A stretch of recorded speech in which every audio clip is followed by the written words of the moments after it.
General Assembly. I think these are now held the first Sunday of April and the Saturday before, and the first Sunday of October and the Saturday before. I'm not entirely sure if that's the full set of rules there.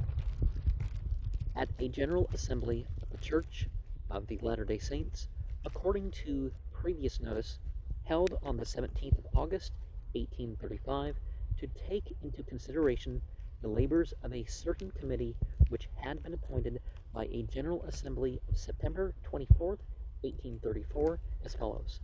The Assembly being duly organized, and after transacting certain business of the Church, proceeded to appoint a committee to arrange the items of doctrine of Jesus Christ for the government of its Church of the Latter-day Saints, which church was organized and commenced its rise on the 6th day of April, 1830. These items are to be taken from the Bible, Book of Mormon, and the Revelations which have been given to said church up to this date, or shall be until such arrangement is made. And so in that sense, it is a fundamentalist movement, or could be, based on that principle.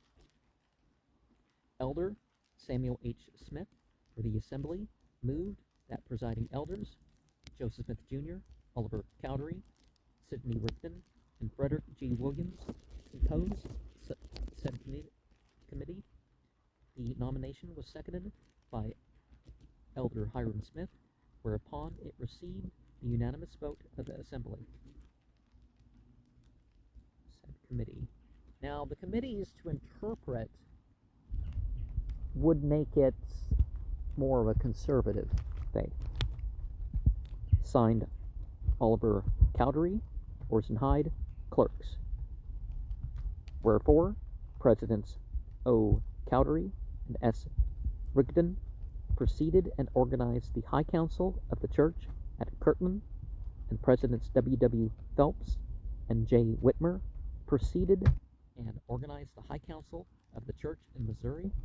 Bishop Newell K. Whitney proceeded and organized his counselors of the church in Kirtland, and Acting Bishop John Corrill organized the counselors of the church in Missouri, and also Presidents Leonard Rich, Levi W. Hancock, Sylvester Smith, and Lyman Sherman organized the Council of the 70.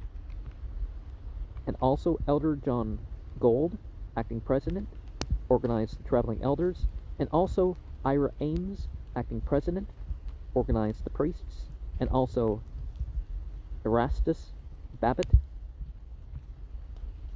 acting president, organized the teachers, and also William Burgess, acting president, organized the deacons, and also Thomas Gates, assisted by John Young, William Cowdery, Andrew H.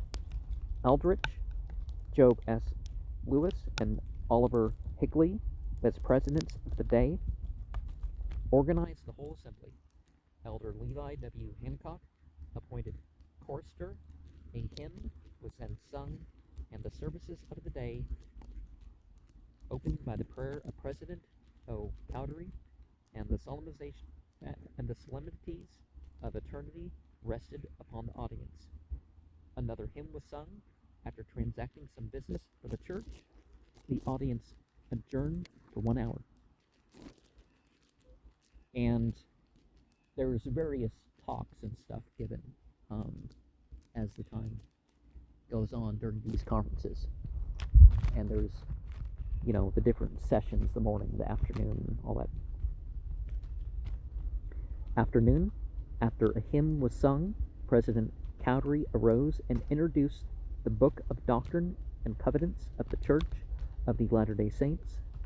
In behalf of the committee, he was followed by President Rigdon, who explained the manner by which they intended to obtain the voice of the assembly for or against said book. The other two committee named above were absent. According to said arrangement, W. W. Phelps bore record that the book presented to the assembly was true. President John Whitmer also arose and testified that it was true. Elder John Smith, taking the lead of the High Council in Kirtland, bore record that the revelations in said book were true, and that the lectures were judiciously arranged and compiled, and were profitable for doctrine, whereupon the High Council of Kirtland accepted and acknowledged them as the doctrine and covenants of their faith by a unanimous vote. Elder Levi Jackman, taking the lead of the High Council of the Church of Missouri, bore testimony that the revelations in said book were true, and the said High Council of Missouri accepted and acknowledged them as the doctrine and covenants of their faith by a unanimous vote. President W. W. Phelps then read the written testimony of the 12 as follows: the testimony of the witnesses to the book of the Lord's commandments, which he gave to his church through Joseph Smith, Jr., who was appointed by the voice of the church for this purpose. We therefore feel willing to bear testimony to all the world of mankind, to every creature upon the face of all the earth and upon the islands of the sea, that the Lord has borne record to our souls through the Holy Ghost shed forth upon us, that these commandments were given by inspiration of God, and are profitable for all men, and are verily true. We give this testimony unto the world, the Lord being our helper, and it is through the grace of God the Father and His Son Jesus Christ that we are permitted to have this privilege of bearing this testimony unto the world, in the which we rejoice exceedingly, praying the Lord always that the children of men may be profited thereby. Elder Leonard Rich bore record of the truth of the book, and the Council of the 70 accepted and acknowledged it as the doctrine and covenants of their faith by a unanimous vote. Bishop N.K. Whitney bore record of the truth of the book, and with his counselors accepted and acknowledged it as the doctrine and covenants of their faith by unanimous vote.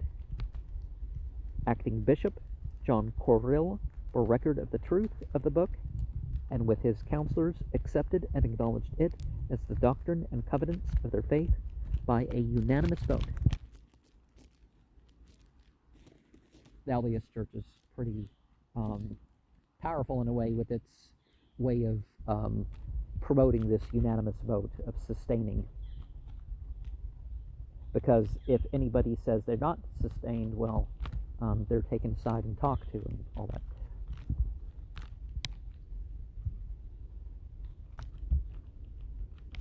Acting President John Gold gave his testimony in favor of the book, and with traveling elders accepted and acknowledged it as the doctrine and covenants of their faith by a unanimous vote. Well, it's not just that. There's this way of provoking testimony, and that's more of it than anything. It's not just this embarrassment of being taken aside. It's like, why did you not raise your hand and sustain this? Ira Ames, acting president of the priests, gave his testimony in favor of the book, and with the priest accepted and acknowledged it as the doctrine and covenants of their faith by unanimous vote. Erastus Babbitt, acting president of the teachers, gave his testimony in favor of the book, and they accepted and acknowledged it as the doctrine and covenants of their faith by unanimous vote. William Burgess, isn't that what WM stands for? Acting president of the deacons, bore record of the truth of the book, and they accepted and acknowledged it as the doctrine and covenants of their faith by unanimous vote. The venerable president, Thomas Gates, then bore record of the truth of the book, and with his 5 silver-headed assistants and the whole congregation accepted and acknowledged it as the doctrine and covenants of their faith by unanimous vote. The several authorities and the General Assembly, by a unanimous vote, accepted of the labors of the committee. President W. W. Phelps then read an article on marriage, which was accepted and adopted and ordered to be printed in said book by unanimous vote. President O. Cowdery then read an article on governments and laws in general, which was accepted and adopted and ordered to be printed in said book by unanimous vote. A hymn was then sung. President S. Rigdon returned thanks, after which the assembly was blessed by the presidency with uplifted hands and dismissed. Thomas Burdick Warren Parrish, Sylvester Smith, clerks. And so, one of the things that Eckankar also has done is that you don't get young leadership. It's the silver-headed that are at the top, right? You know what I mean? That, you know, the people with gray hair, or all their hair's turned white or whatever.